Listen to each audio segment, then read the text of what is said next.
Inicio el... Ah, ¿ya está? Ah, qué genio. Sí, entró para ahí.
Entra tú, ya está todo. Gracias.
¿Está abierto el luz? ¿Tomamos el audio?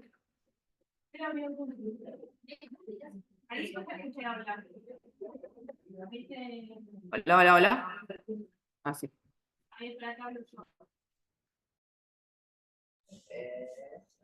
Pili, ¿me escuchás? Sí, perfecto.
Hola, buenas tardes a todos. En 2 minutos arrancamos el Ateneo.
Bueno, buenas tardes a todos.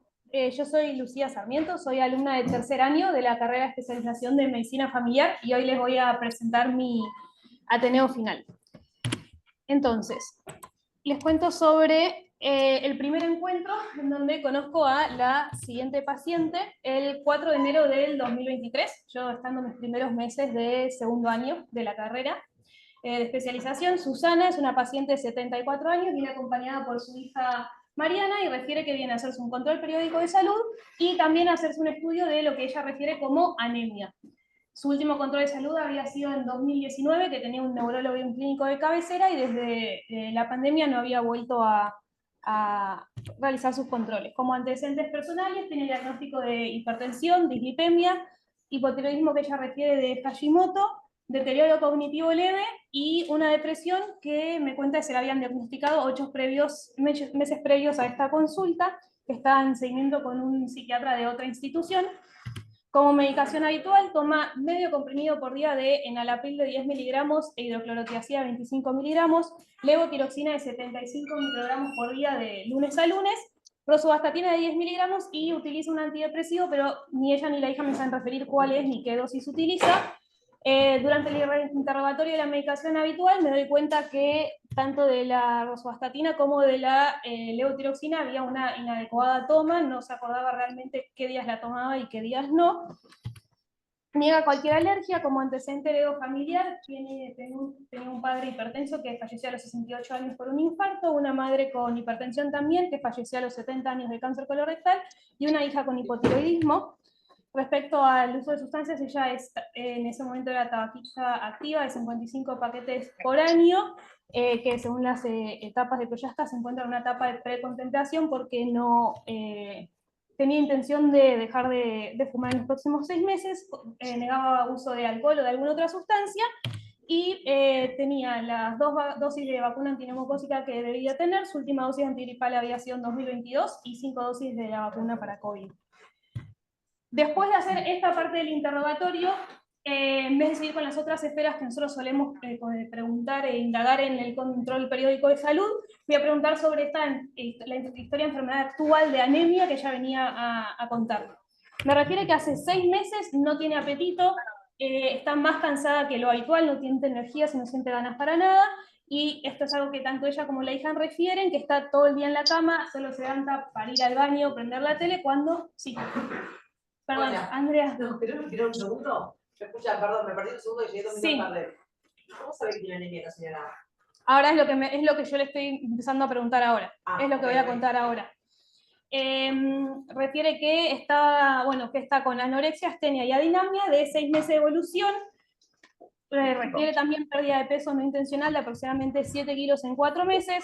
Al interrogatorio dirigido negaba mialgias, atralgias o sudoración nocturna. Y respecto al sueño, tanto la hija como ella lo traen más que nada la hija lo trae como un problema, que cada día es distinto, no tiene una rutina, a veces se levanta a la mañana, al mediodía, a la tarde o a la noche, a veces duerme de noche y duerme de día y queda despierta durante la noche. La paciente lo refiere como que ella no tiene intención de irse a acostar porque no tiene sueño en esos horarios y sí en otros, no como que ella intenta quedarse dormida y no puede. No lo interpreté en ese momento tanto como un insomnio de mantenimiento o conciliación, sino como una alteración del ciclo sueño-vigilia, ¿sí? Cuando le pregunto en forma dirigida sobre constipación, me refiere que ella notaba su constipación habitual de toda su vida. Ella había presentado estos síntomas, por lo que un médico amigo de la familia le da una orden de laboratorio en octubre del 2022, el año previo, para que se realice, y esto se lo lleva a su neurólogo de cabecera de acá de CEMIC, con el que había sacado turno en diciembre, un mes previo a verme. El neurólogo le dice que presenta una anemia severa, tenía una hemoglobina 7,3 y que debe asistir a la guardia en forma inmediata, contándole esto. Esto es lo que me refiere a la paciente. Luis, ¿vos cómo la veías en FACIE? Ahora le voy a contar en el examen físico. En FACIE, ella la veía... La veías entera, la veías... Y a ella la veía entera, pero no interesada en tan interesada en la consulta, con pocas ganas de estar ahí. Tenía más ganas la hija de estar ahí, exactamente.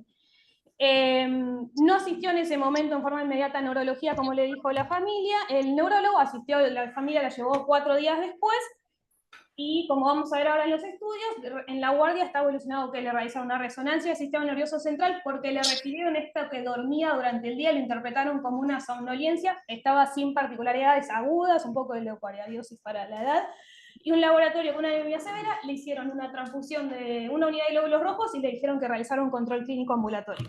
Y acá estamos hoy en esta consulta. En la antropometría ella presentaba un peso de 52 kilos con 250 gramos, que le da un índice de masa corporal de 20,9. No tengo registros previos en la historia clínica electrónica para comparar, para ver, constatar esta pérdida de peso que ella refiere. Y en el examen físico estaba hemodinámicamente estable, normotensa, las mucosas estaban pálidas, la piel estaba seca, tenía un edema 2/6 en ambos miembros inferiores, sin signo de flebosis, simétrico, indoloro, y el examen físico cardíaco y respiratorio estaba conservado. En ese momento, como habíamos repasado, de hecho, hacía poco a esta consulta, el examen físico del hipotiroidismo en la residencia, le evaluó los reflejos osteotendinosos, más que el aquilano, el rotuliano y el estilo radial, que los notó conservados en esa consulta.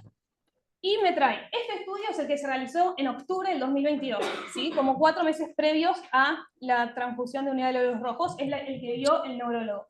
Que básicamente, en este primer laboratorio les puse las unidades. A partir de ahora, todos los laboratorios les voy a mostrar sin unidades para que sea más fácil la visualización en el laboratorio, en la diapositiva. Pero como dato positivo, tiene un hematocrito de 25, una hemoglobina de 7,3, el BCM, el HCM disminuido, el RW aumentados, o un flotis que informa anosocitosis y polipilocitosis, la TSH de 28 con un T4 libre de 0,2, y un ionograma, función renal, hepatograma, orina conservados, con un colesterol total de 267 a expensas de triglicéridos y LDL aumentados. Es poca taquicardia que tiene, ¿no? Para estar con 7 hemoglobina, estaba con 60 de frecuencia cardíaca, sí. La verdad es que bastante, te vas a pensar que es un crónico esto. Totalmente. Bien, entonces, además me trae un estudio del 2022 donde se constata este deterioro cognitivo leve que ya tenía diagnosticado. En esa instancia le calculo su riesgo cardiovascular, que según algunas calculadoras, como la de Framingham y la de la OMS, me da alto, y el cálculo con la de la AJA me da ya para muy alto, que es aquella calculadora que tiene en cuenta más cantidad de valores de perfil lipídico, por ejemplo. Entonces, en una primera instancia, el algoritmo que yo intenté buscar en mi cabeza y que después fui a repasar, en esta consulta... Esta sea le sacamos sangre para la guardia en diciembre, además. Sí, ahora lo voy a mostrar. En un principio, se los muestro ahora, pero según la guía de la Sociedad Argentina de Hematología del 2021, que es la más reciente, cuando se evalúa la anemia, lo primero que tenemos que hacer es evaluar cómo están las otras series, a ver si podemos interpretar que hay una insuficiencia medular.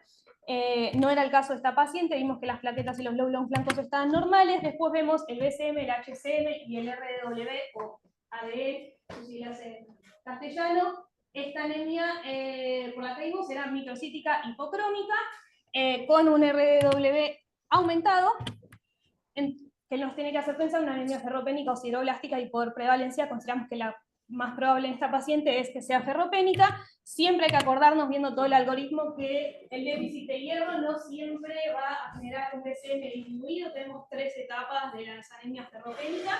Cuando está en la etapa más avanzada, cuando da el BCM disminuido, por eso también lo vemos que aparece en esta sección del algoritmo, pero este era el caso de nuestra paciente. Entonces, este es el laboratorio que le realizaron en La Guardia previo a la transfusión, donde vemos la misma anemia microcítica hipocrómica, y acá también le pidieron un perfil férrico, donde tenemos la ferritina, el hierro y la saturación de la transferrina disminuidas con la transferrina moderadamente aumentada, lo cual se coincide con lo que habíamos visto en el laboratorio previo de sospecha de una anemia ferropénica. Bien, entonces, en este momento, que es una de las razones por las que decidí usar esta paciente para tener un final, esta paciente tiene muchos signos, muchos síntomas, se vinieron muchos algoritmos a mi cabeza al mismo tiempo, ¿no? Esto esquemita que voy a presentarles ahora es más o menos para que se entienda lo que mi cabeza iba pensando en este momento y el desafío que yo encontré con esta paciente. Es una paciente que tiene, en un principio vamos a ir viendo cada uno por separado, ¿sí? Y tiene diagnóstico de hipertensión. En forma aislada vemos que tiene su edema 1/2 en miembros inferiores, que puede tener muchas causas, pero tenemos que tener en cuenta que esta paciente no se hace rastreos de daño órgano blanco por su hipertensión desde el 2019, así que no sabemos si tiene alguna disfunción diastólica, por ejemplo.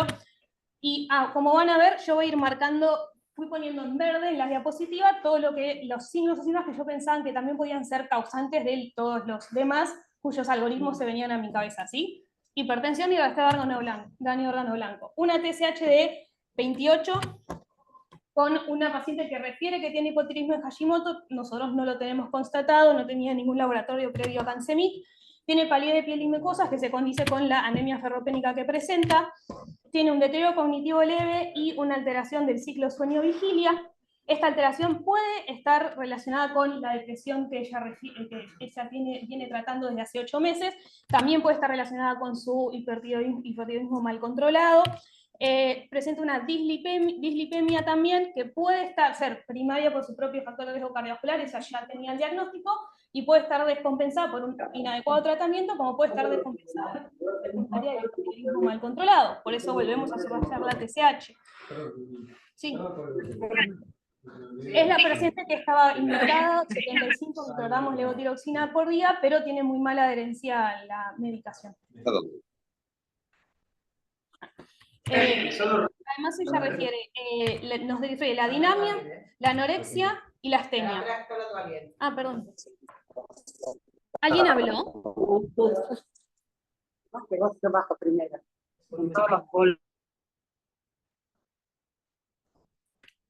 Bueno, continúo entonces. Bueno, la paciente nos refirió a la astenia, adinamia y anorexia, entonces claramente tenemos que pensar en una paciente de esta edad también la probabilidad de que se trate de alguna malignidad, pero también puede estar relacionada con su hipotiroidismo mal controlado o con síntomas de su depresión si esta se encuentra mal controlada. La anemia ferropénica también nos puede dar adinamia y astenia muy severa. Además, la paciente nos refiere una alteración del peso, que también puede estar relacionado con el hipotiroidismo mal controlado, con la malignidad, con los hábitos que generan una depresión mal controlada, y finalmente nos agregamos la piel seca que notamos en el examen físico, que puede estar relacionado con el hipotiroidismo mal controlado. Entonces, esta paciente inicialmente fue un gran desafío porque tuve que tener en cuenta los distintos como algoritmos individuales, distintas patologías que aprendemos en la facultad y en la residencia, y poder subordinarlo a un criterio clínico para decidir fusionarlos y decir qué es más importante, elegir qué priorizar e intentar tener un abordaje, buscar una teoría unicista de explicando qué es lo que le está pasando a la paciente y que es más probable que le esté pasando una cosa que 3 separadas al mismo tiempo. Entonces, en la primera consulta, esta fue mi lista de problemas activos. No quise poner algunos síntomas, como por ejemplo el edema, dentro de o asumiendo que era por alguna de estas patologías, porque todavía faltaba estudiar mucho a la paciente como para asumir de dónde venía su edema, de dónde venía su astenia, anorexia, dinamia, entonces lo dejé a todos como problemas por separado. ¿Y qué fue? Les pregunto a ustedes, de todas estas distintas opciones, que hablando de la paciente con distintas personas, me iban diciendo distintas cosas que harían. Les pregunto a ustedes, pudiendo elegir una o más, ¿qué hubiesen realizado con esta paciente hasta ahora, en esta consulta? ¿Analizado o Realizado de estas opciones. corregir el hipotiroidismo?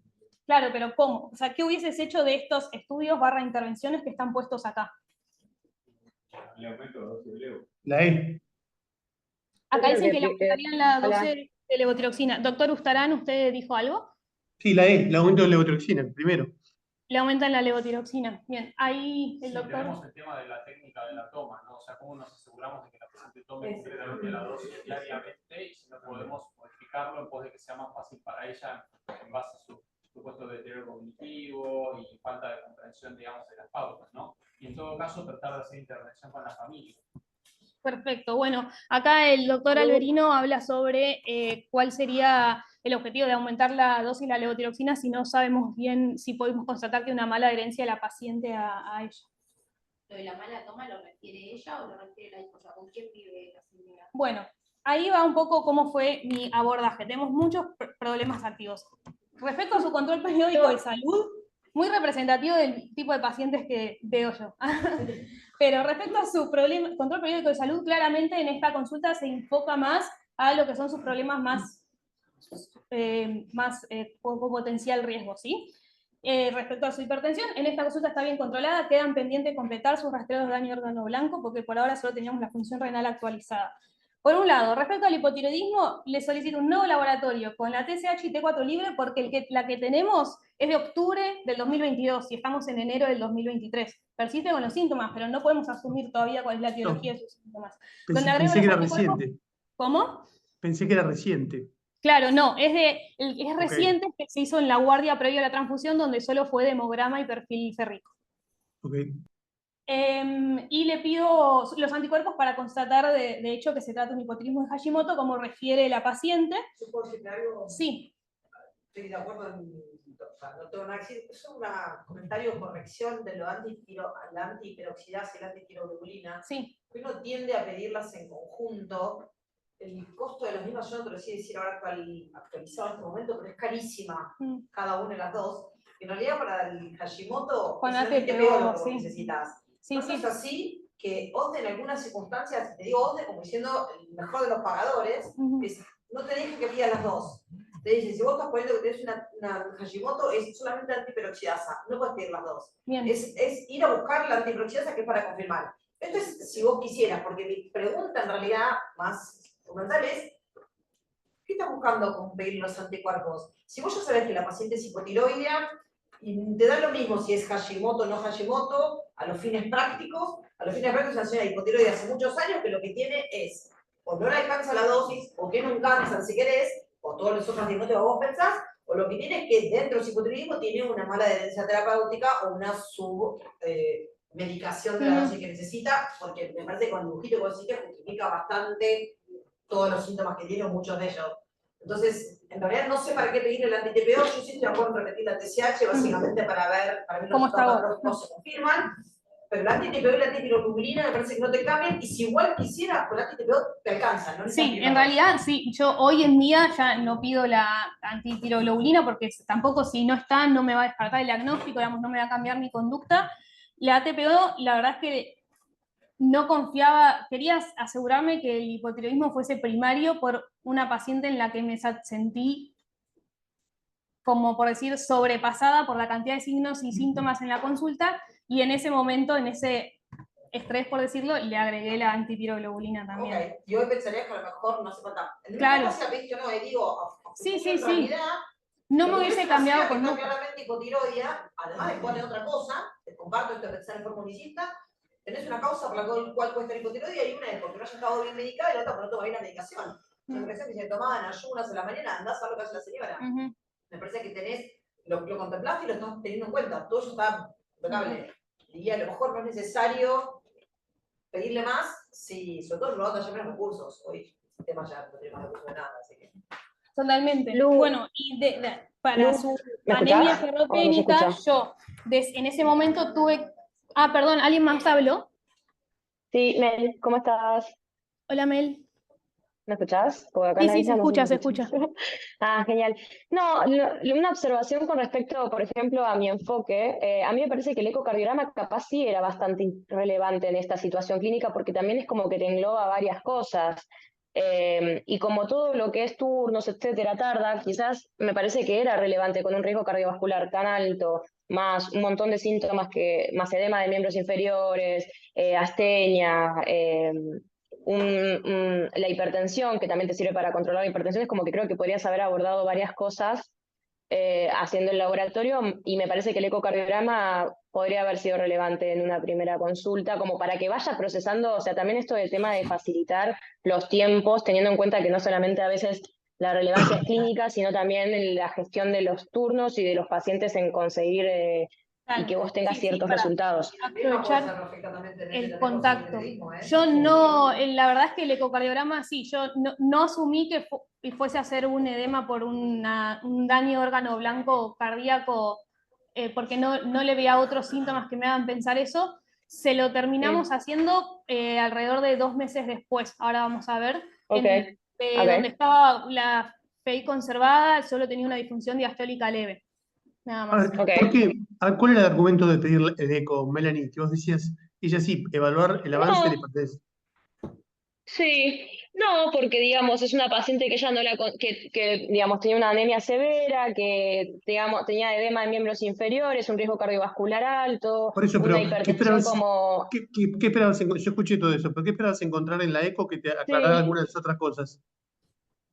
En el no, ecocardio. una falla cardíaca quizás, una falla Pero cardíaca, está bien que la la falla hipertensión cardíaca es estaba clínica. controlada.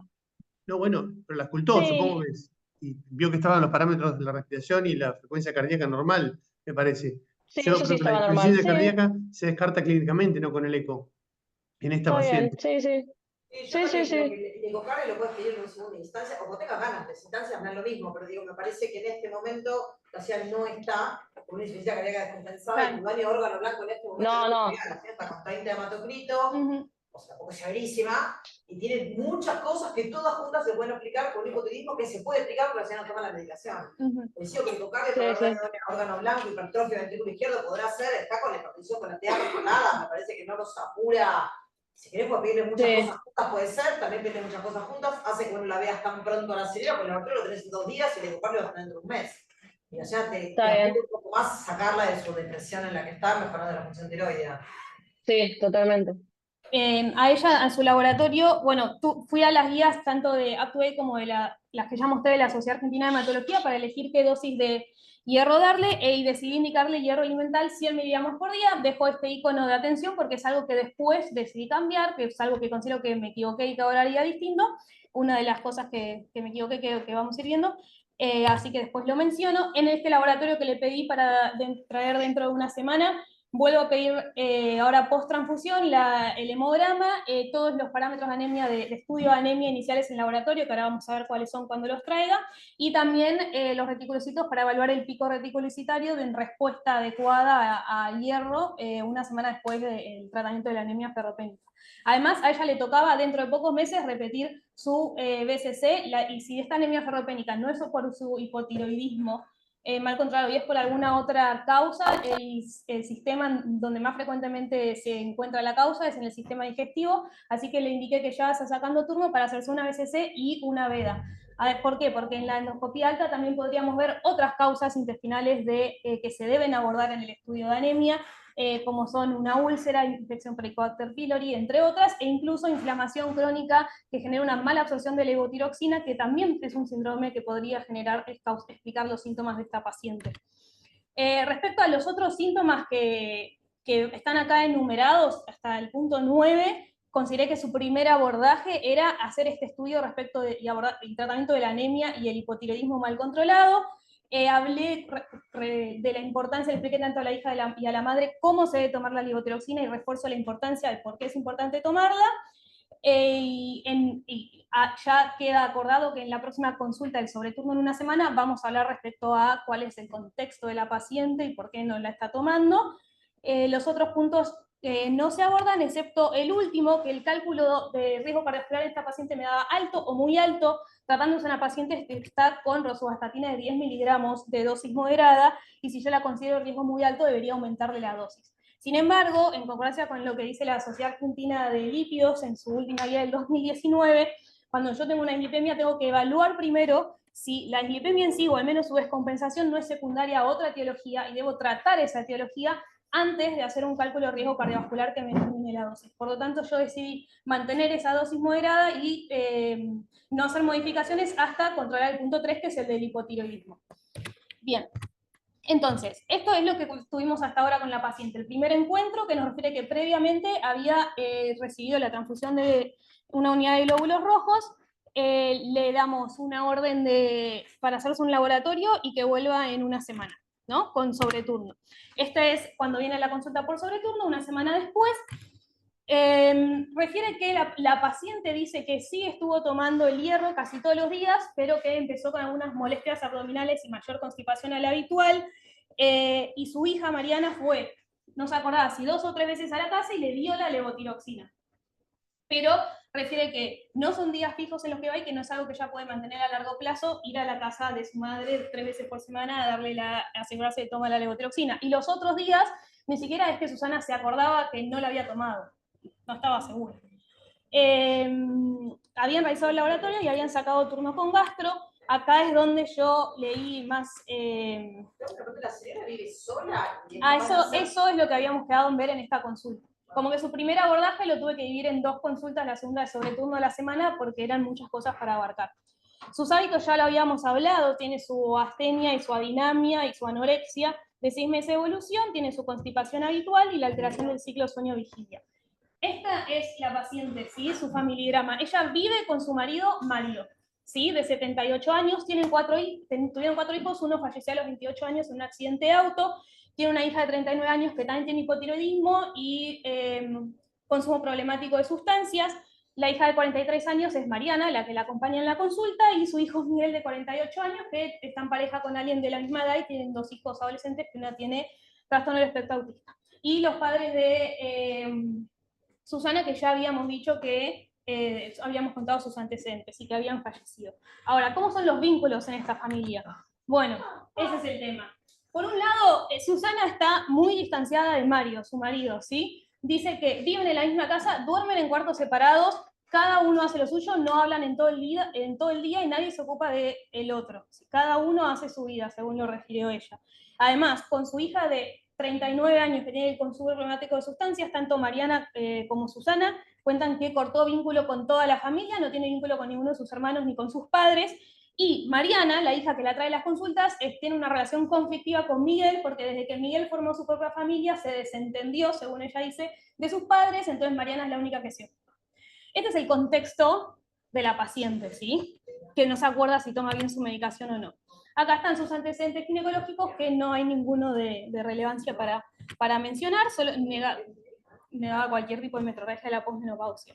Este es su laboratorio que se realizó cuando yo se lo solicité, habiendo recibido hace un mes la transfusión, todavía no iniciando el hierro que le había indicado, ¿sí? Bien, acá tiene una hemoglobina 9,7, esta anemia que continúa, como vemos, siendo ferropénica, con una TSH de 21, una T4 libre de 0,2, y el perfil lipídico más o menos similar. Bien, y bueno, y tiene una PCR de 0,6, justo por encima del valor normal, pero los otros parámetros de reactante de fase aguda están normales. Además trae que se había hecho una tomografía de tórax de rastreo de cáncer pulmón en 2021, sin particularidades más que enfisema, ya fuma, tiene una osteopenia, una densitometría en 2021, y acá vemos esto que yo ya les había mencionado, que tenía una BCC y una VEDA en 2014, que ella refiere que se les habían pedido de control clínico, rastreo nada más, que no tenían particularidades. Ahora, respecto a su control periódico de salud, teniendo en cuenta las distintas guías de la Task Force bueno, que todos conocemos, que yo tuve que ir a repasar en su momento, porque en ese momento yo no me acordaba exactamente de una paciente de 74 años, me generaba duda el límite de edad de cuáles pedir y cuáles no, eso es algo que tuve que ir aprendiendo, en este momento no lo sabía, lo tuve que ir a repasar para poder hacer su listado de rastreos de estudios, más allá de su hipertensión, que ya la habíamos tomado este año. Bien, y que ya tiene su diagnóstico y hay que controlarla. Lo que vemos es que su última mamografía no recordaba cuándo se la había hecho, pero le correspondía hacerse una todavía, tiene 74 años, su densitometría tiene la de 2021 en osteopenia, no es nuestro problema activo actual, tiene su BCC del 2014 con un pólipo hiperplásico sin signos de malignidad y la tomografía con enfisema. Bueno, y como habíamos mencionado antes que habíamos debatido, sus rastreos de daño órgano blanco por hipertensión pendientes. Entonces, acá es donde empiezo a notar hoy en día mi error respecto al manejo. ¿Qué hice yo en esta consulta? Expliqué de nuevo la forma de medicación, busqué el compromiso de Mariana, la hija, para lograr esta toma de medicación. De hecho, ahora vamos a ver cuando lleguemos al punto de mala adherencia al tratamiento, y cité con laboratorio control en un mes. Y por esto que me había mencionado Susana, de que está con malestar gastrointestinal desde que comenzó el hierro, me actualicé más con las guías, con tanto Atuel como la guía de la Argentina de Hematología indican que la dosis de hierro elemental dada en días alternos en vez de todos los días logra la misma efectividad que cada paciente, uno lo tiene que hacer una decisión compartida con el paciente, pero en personas mayores que tienen más predisposición a la intolerancia vía oral y a los efectos adversos intestinales, uno intenta priorizar las dosis en días alternos, así que le cambié su dosis de hierro elemental a días alternos, ya tiene su turno para su VEDA y BCC, le pedí un coproparasitológico como parte del estudio de su anemia, no pensaba que era la causa más probable en ella, pero según las guías de la Sociedad de Argentina de Hematología, se debe solicitar igual, aunque no tenga signos que me lo hagan pensar, porque, por más que su anemia. Y el laboratorio control en un mes, y hablamos sobre la posibilidad de contratar a alguien, un cuidador o cuidadora, para cuidar a Susana y encargarse de su medicación con la hija. Y le indico que en la próxima consulta, cuando vengan en un mes, venga con Mario y o Miguel, el otro hijo, ¿sí? Para poder hacer un abordaje respecto a la importancia de la toma de medicación de Susana. Entonces, esto es mi conducta respecto a los otros problemas activos que ya los fuimos charlando.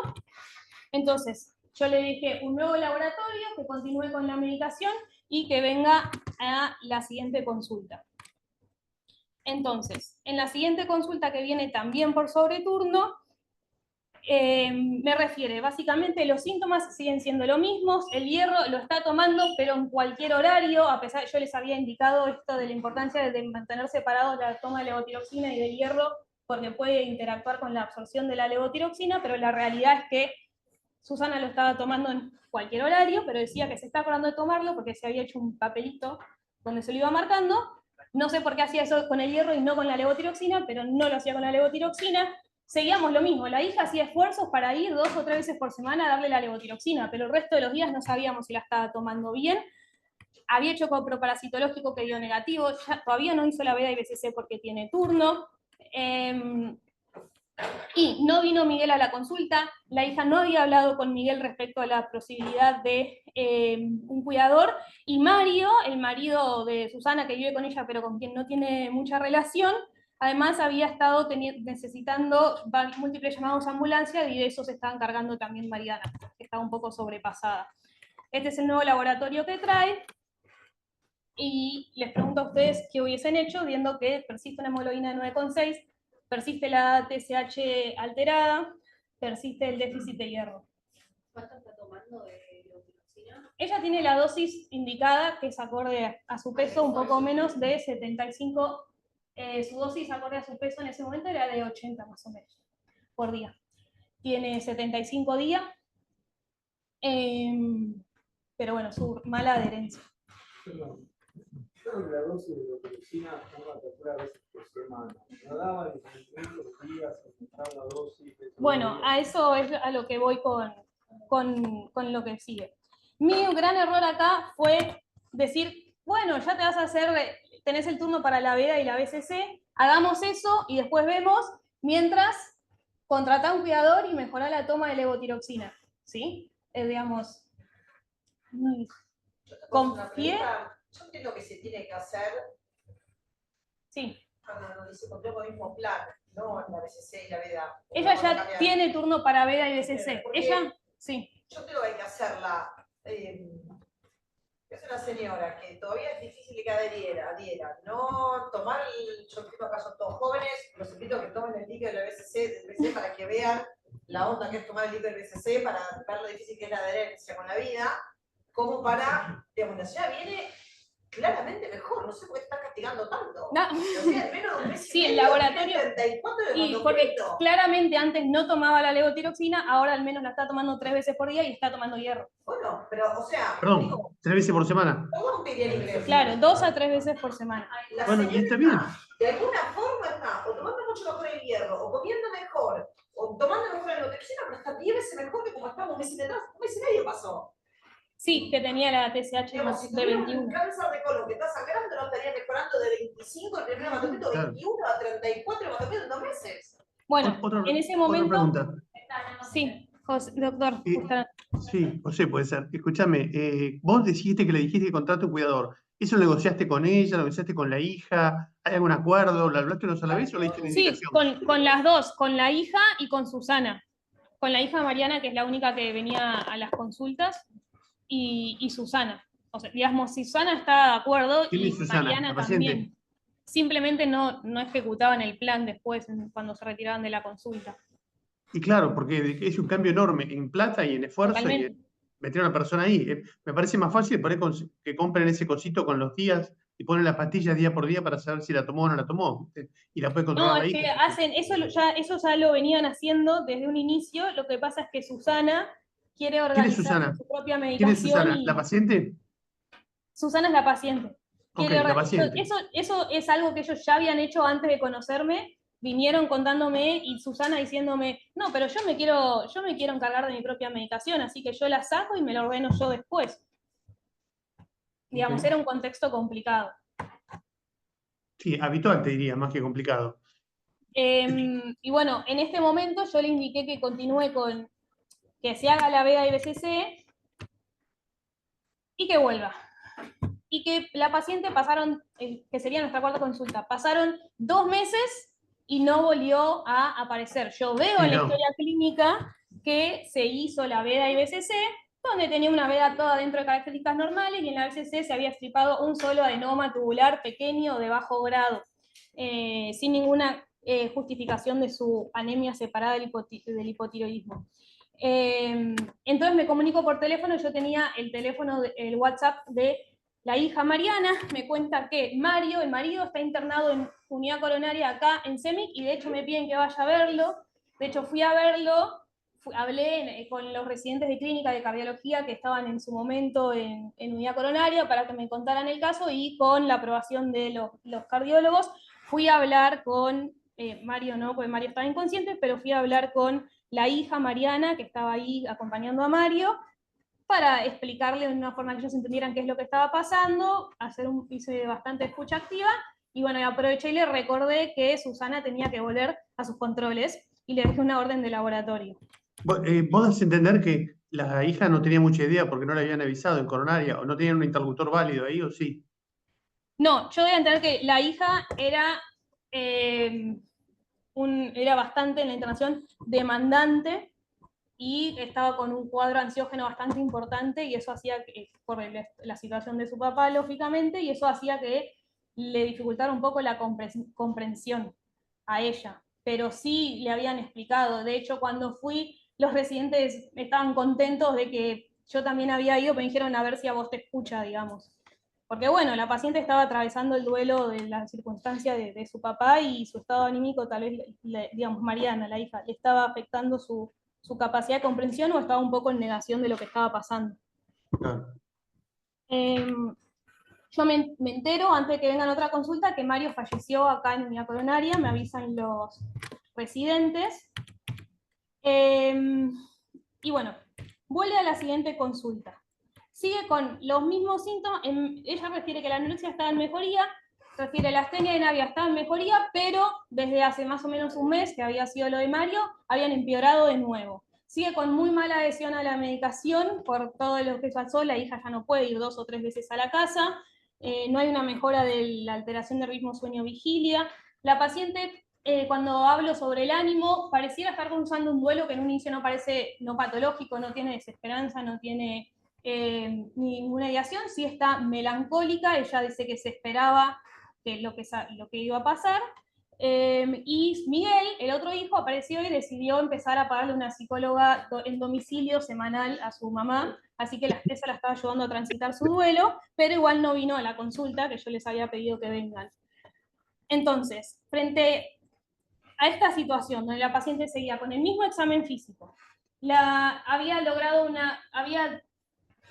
ido para atrás con la medicación, con la adherencia que había logrado a la medicación regular, gracias a que Mariana iba a la casa solo a darle la medicación. ¿Alberto salió con un pastillero? Sí, ya lo hablamos. Ella le compraron un pastillero, pero Susana desarmaba el pastillero y se lo armaba ella mal porque ella quería encargarse. ¿Cómo hace para vivir sola si no puede tomar una pastilla? O sea, Bueno, ¿cómo abre el gas? Claramente es una paciente que está en mucho riesgo viviendo sola. Otra pregunta. ¿Qué dosis le estás dando? ¿Por qué qué? ¿Qué dosis le estás dando? ¿74 miligramos? ¿75 miligramos? 75. Lo que pasa es que Por ahí, no tengo si forma de toma- constatar qué dosis No, yo semanal sé. está recibiendo, porque no sé Si cuántas. toma 3 veces por semana, dale una dosis más alta. Total, no la va a tomar. Exacto, bueno, eso es lo que les quiero mostrar ahora. Yo lo que hice frente a esta situación de que sus síntomas habían vuelto a la situación inicial, ¿no? Lo que yo noté acá es, no puede ser, estoy en junio y tengo la misma lista de problemas activos que en enero. Los síntomas que habían mejorado, astenia, anorexia, dinamia, volvieron a empeorar, que claramente pueden ser por la situación de duelo, pero no quería comerme, por decirlo mal y pronto, algo más importante. Entonces, ¿qué decido hacer? Como distinto. Por un lado, decido que voy a supervisar a la paciente con endocrinología para ver distintas técnicas de herramientas para su adherencia. Yo lo haría con psiquiatría más que con endocrinología. Bueno, no creo sí. que tengan ni idea. Es que yo le había mandado una solicitud de contrarreferencia a su psiquiatra y no obtuve respuesta, porque quería saber también el grado de su depresión. Esto lo hice en la primera consulta, pero no lo dije, porque quería también el grado de su depresión, a ver si estaba bien controlada o no. Ella lo que estaba tomando, que no se acordaba, es escitalopram de 10 miligramos. Bueno, para ver si consideraba la psiquiatra que era una depresión muy descompensada, que yo no lo había notado, pero que estuviese justificando alguno de sus síntomas, de adinamia o astenia. Pero bueno, nunca obtuve respuesta. La medicación de la presión, ella la toma bien.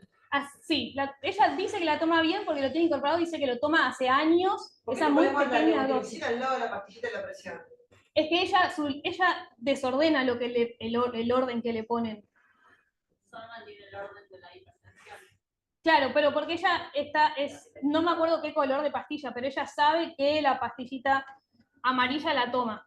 No la toma siempre al mismo horario, claramente, por su alteración de ciclo sueño-vigilia. Pero de la presión no pasa nada. Ahora, yo dije, no puede ser que pasaron 6 meses y sigo con los mismos problemas activos.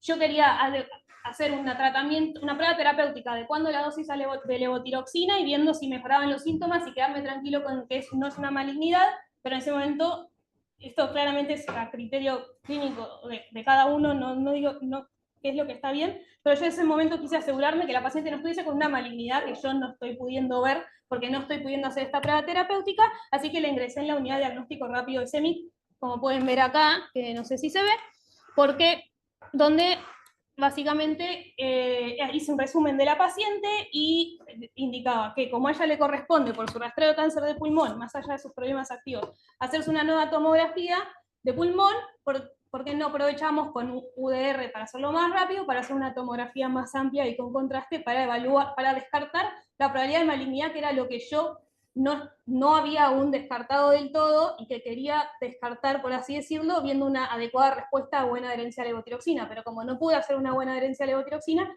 hice eso por un lado. Por otro lado, esto que dijimos, y por otro lado, que la mandé a la unidad de diagnóstico rápido, me puse a leer sobre el hipotiroidismo persistente, ¿sí? Que es cuando un paciente, a pesar de tener una indicación adecuada de levotiroxina persiste con el hipotiroidismo mal controlado, ¿sí? Que existen distintas causas. Una puede ser una disminución de la absorción de la levotiroxina porque utiliza fármacos que interactúan con la absorción, y otra puede ser por un síndrome de mala absorción intestinal. La segunda causa del hipotiroidismo persistente es por el mal cumplimiento de la adherencia a la medicación, y el otro la pseudo mala absorción de levotiroxina. La pseudo mala absorción de levotiroxina es el incumplimiento del tratamiento, pero negación de ello, negar que no lo estás cumpliendo, y generalmente con la intención de engañar, que esto se ve en algunos pacientes psiquiátricos. No es el caso de Susana, no es que Susana nos dice sí la tomo todos los días, sino que Susana aceptaba que no se acordaba si la había tomado o no, y que no le daba importancia. Pregunta de vuelta. Sí, A esta altura, junio de ahora, sí, no. del 6 2023. meses no, perdón, 6 meses no, junio. Yo insisto, para mí está bien la señora, todo lo que dice está correcto. Yo creo que vos no creés que la señora tiene alguna patología por la cual tiene un hipotiroidismo persistente con mala respuesta. Con la No, medicación. justamente es lo que quiero. La señora lo que tiene es una inadecuada toma de levotiroxina. Exactamente. O por dosis, o por frecuencia, o como quieran. Lo que tendrás que ir a leer es cómo que, hago que una señora tome la medicación que tiene que tomar, que no la quiere tomar. Exactamente. O sea, ese es el foco. Ese es el foco, porque yo empecé a leer, yo abordé desde hipotiroidismo persistente. ¿Por qué? Digamos, porque ahí conocí el concepto, digamos, aprendiendo, leyendo para esta paciente sobre el hipotiroidismo persistente. Claramente, con todos los estudios que habíamos hecho hasta ahora, descartamos que fuese una alteración de la absorción. Entonces, claramente la paciente tiene un mal cumplimiento de la indicación médica, y existe la opción de dar la levotiroxina semanal. Hasta 2010, esta indicación está basada solo en reportes de casos donde había funcionado bien, generalmente pacientes con pseudo malabsorción, pacientes con patología psiquiátrica. A partir de 2010 se empezaron a publicar algunos ensayos clínicos y estudios prospectivos, y incluso en la guía del 2015 de la Asociación Americana de Tiroides junto con la NICE recomendaban en pacientes con mala adherencia dar la dosis semanal, pero si se fijan es con baja calidad de evidencia porque era el tipo de evidencia que había hasta ese momento. Y en 2021 se publicó el primer y hasta ahora único metaanálisis que evalúa eso, que es el que les vengo a traer hoy, que es el que leí yo en su momento. ¿Cómo? Impresionante. ¿Qué cosa?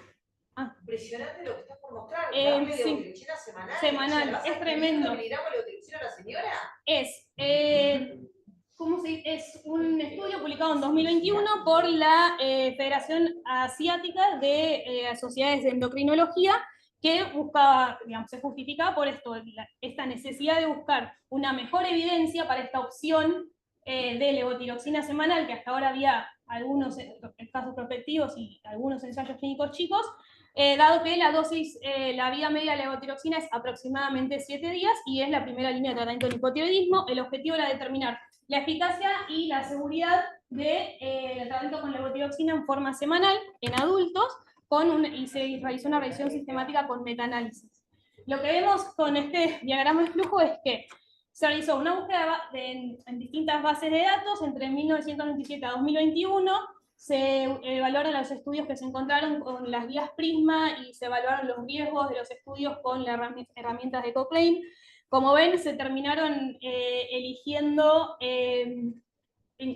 teniendo la capacidad de ser elegidos 8 artículos, de los que se descartaron 6, porque los criterios de inclusión eran que fuesen ensayos clínicos aleatorizados o revisiones sistemáticas que compararan la dosis diaria versus la dosis semanal de levotiroxina, que el hipotiroidismo tratado fuese hipotiroidismo primario, como nuestra paciente, la edad fuese de 19 años o más, que al menos uno de los resultados evaluase los niveles de séricos de TSH, y que los pacientes estuviesen eutiroides 3 meses previos o más. Se terminaron incluyendo 2 ensayos clínicos aleatorizados que generaron una muestra de 114 personas, y son estudios que se realizaron, los que se incluyeron, uno en India y otro en Brasil en 2012 y 2017.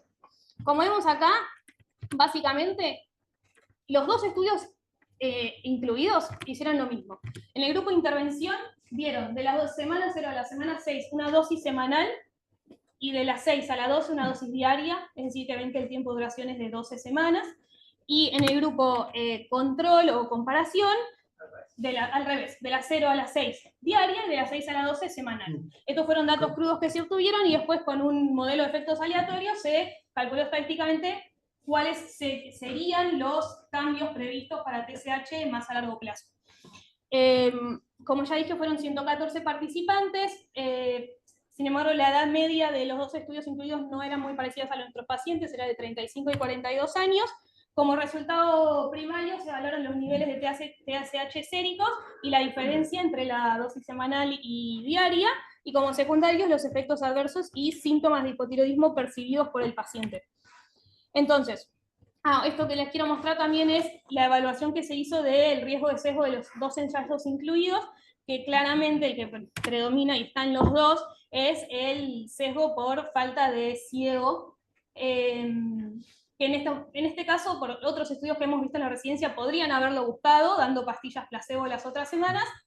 No fue algo que hicieron en este estudio, sino que era obvio cuál era la intervención que tenían, porque la tomaban solo una vez a la semana o todos los días. No afecta a los datos objetivos. Sí, claro, te hago una pregunta. Es muy importante esto cuando depende de algo subjetivo, la referencia de los pacientes. Para acá vas a mirar eso, la TSH, exactamente. lo que ellos opinen no me importa nada. Exactamente eso es lo que iba a decir, y por eso es que marqué esta parte de naranja en la diapositiva. Para los valores de TSH no cambian porque el paciente sepa o no sepa, o el médico a cargo sepa o no sepa qué dosis está recibiendo. Para los subjetivos, como por ejemplo la percepción de síntomas de hipotiroidismo, sí puede cambiar. Importante para la interpretación de los datos y su validez. Entonces, estos son resultados parciales, a las 6 semanas.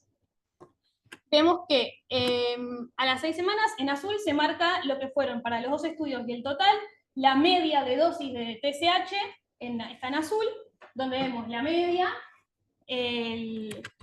después el debido estándar y el total de participantes, y en rosa los mismos cálculos, pero para los que recibieron dosis diaria.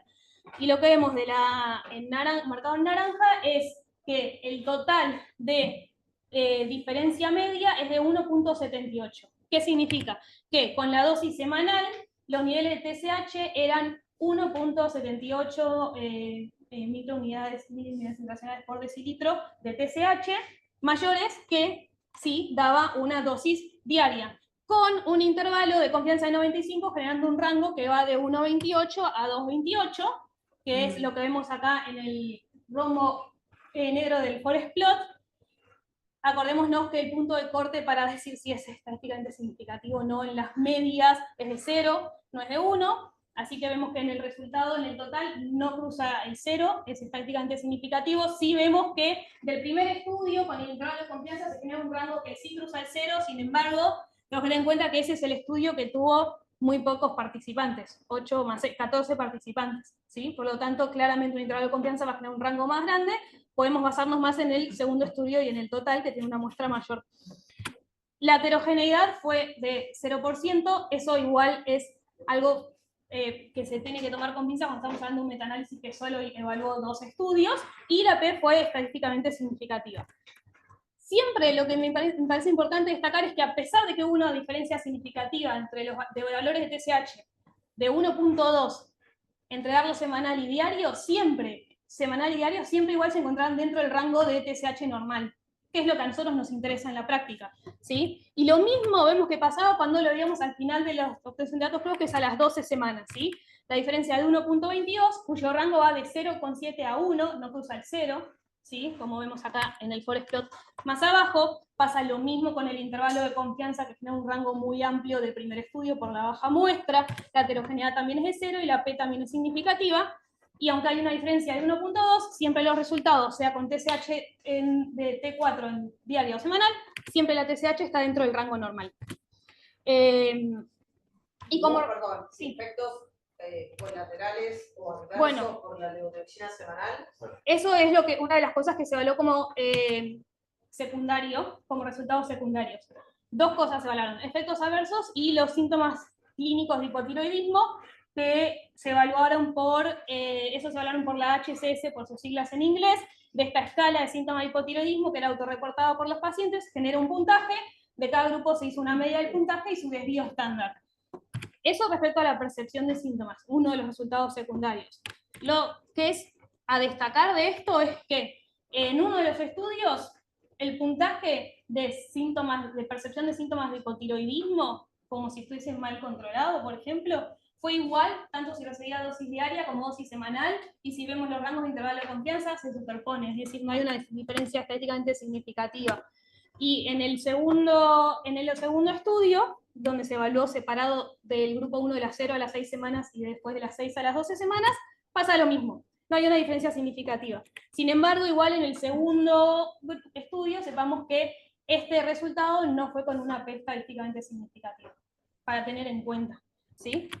Y respecto a los efectos adversos, que esta es una gran desventaja de este estudio, solamente se realizó con ecocardiogramas periódicos que se realizaban todas las semanas a los pacientes, y los resultados fue con informe narrativo, ¿sí? No hubo un cálculo de media de los distintos valores, como por ejemplo del E sobre E', etc.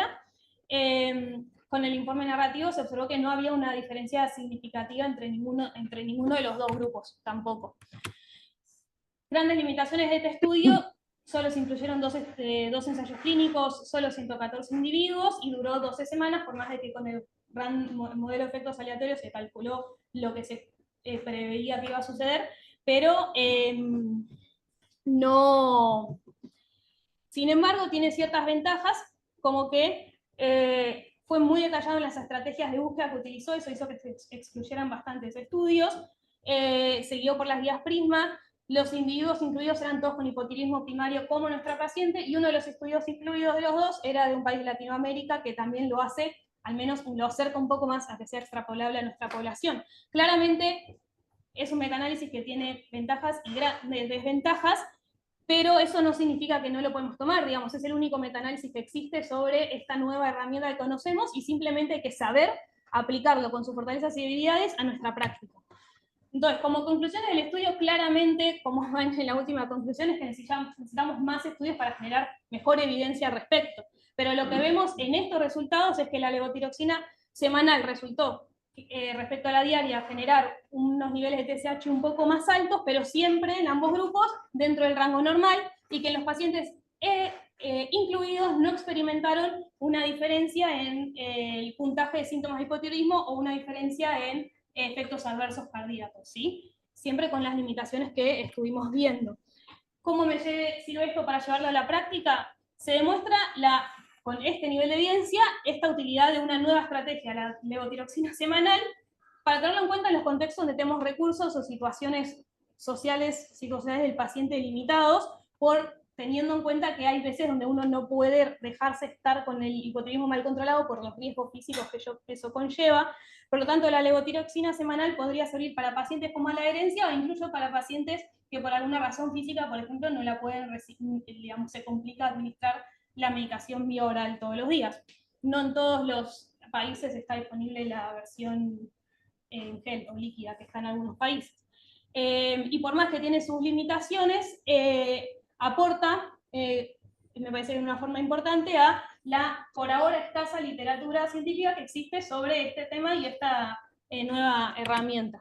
Entonces, ¿qué decidí yo hacer? Ya habiéndose bajado las pautas de alarma de malignidad, porque los resultados de la unidad de diagnóstico rápido dieron, sus análisis de anemia dieron todos iguales a los míos, coproparasitológico negativo, celiaquía negativo, hicieron todo lo que yo ya había hecho, lo repitieron, y la tomografía que le hicieron de tórax, abdomen y pelvis con doble contraste dio ningún signo que lo justificara, ¿sí? Entonces, me traen estos estudios que yo ya les mencioné, y decido entonces, calculando su peso, le correspondería una dosis semanal de 577 microgramos. Sin embargo, como vimos, hay mucha más, dentro de la evidencia que hay, la menos mala o la mejor es respecto a su eficacia. Pero no hay tanta evidencia respecto a los efectos adversos, como decía Andrea, por más que tenemos los que yo mostré el estudio, tienen menos contundencia. Más que nada los efectos cardíacos en una paciente que ya es hipertensa. Es ser cobarde, pero es ser muy, muy, muy ¿Por qué? respetuoso de nuestras incertidumbres.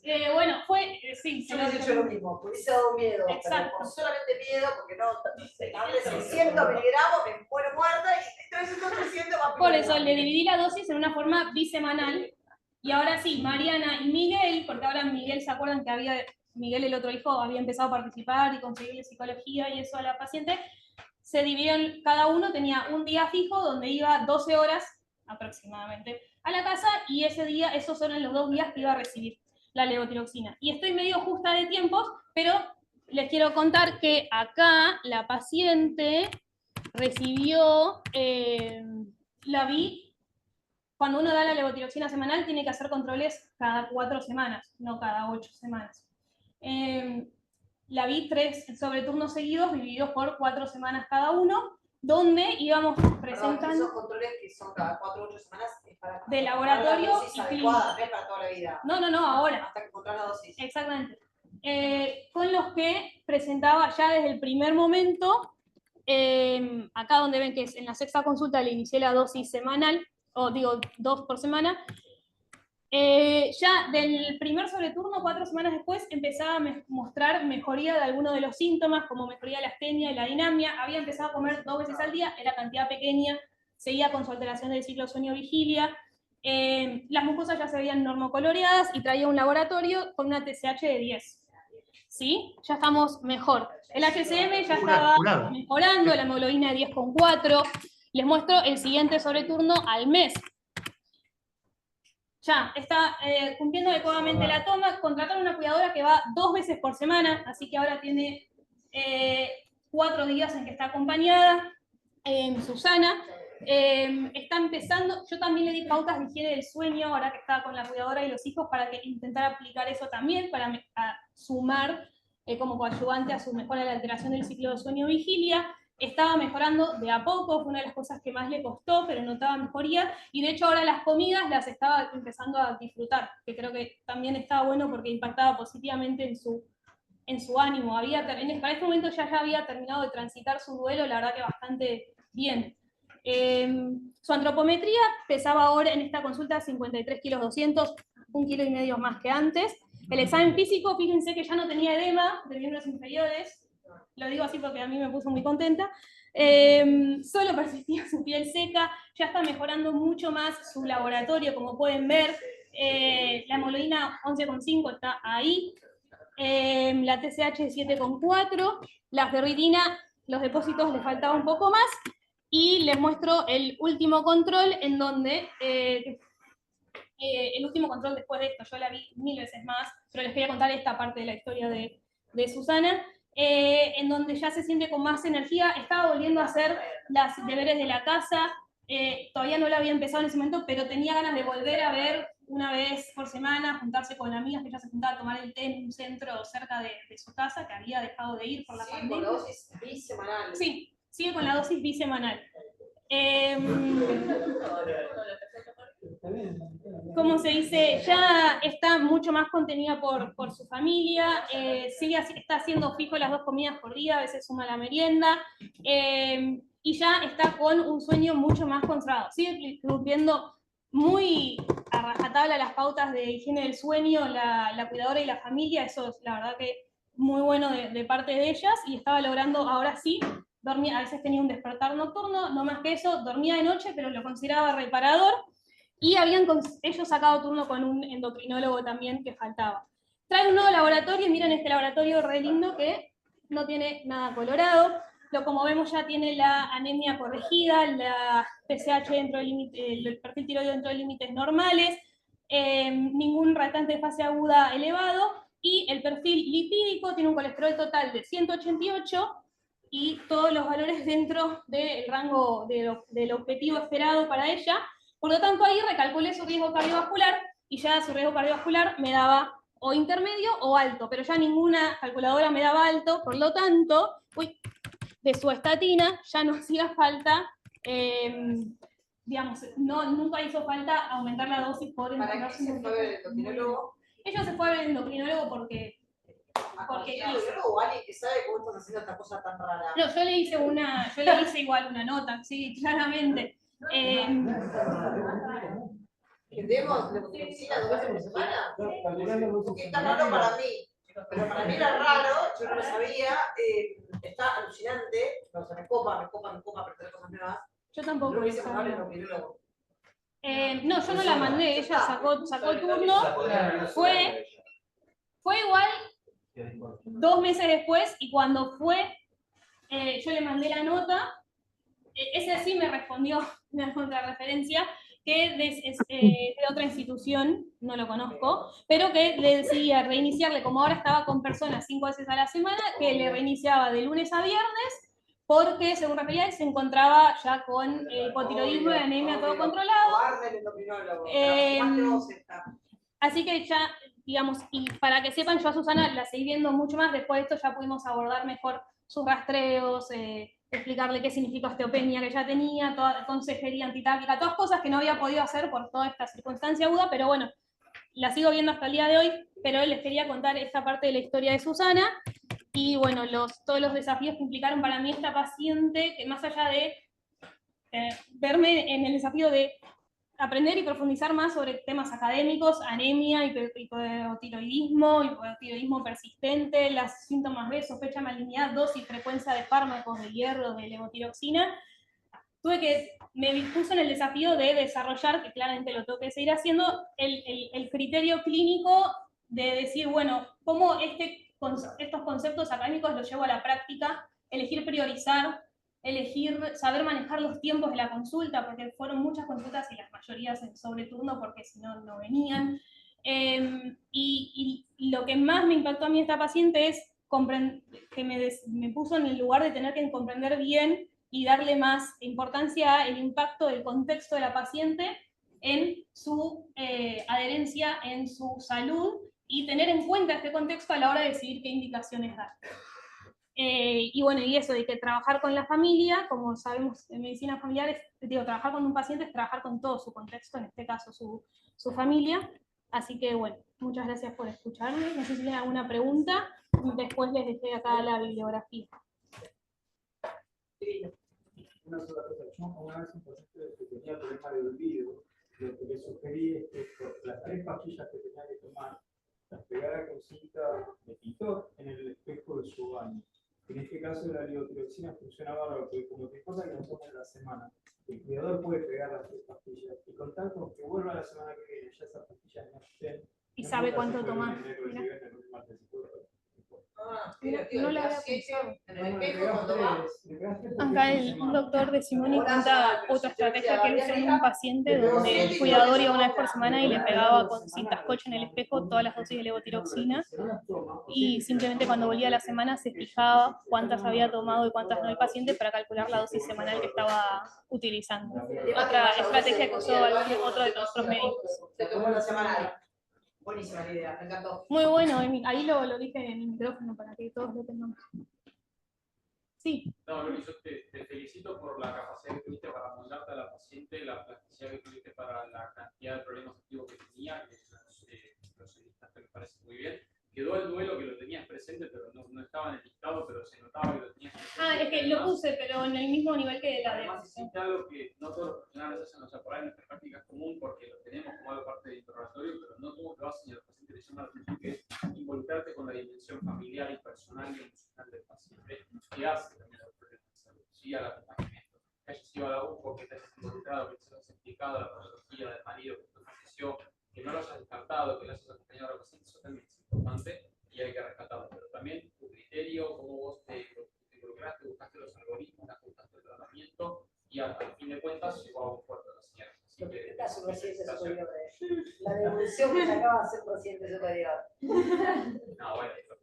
No ni hablar, pero hable. Genial. Bueno. Perdón, sí. para que vean que los médicos de familia no somos derivólogos, como dicen. Bueno, si no hay ninguna pregunta, damos por finalizado el Ateneo. Muchas gracias. Gracias. Hasta luego.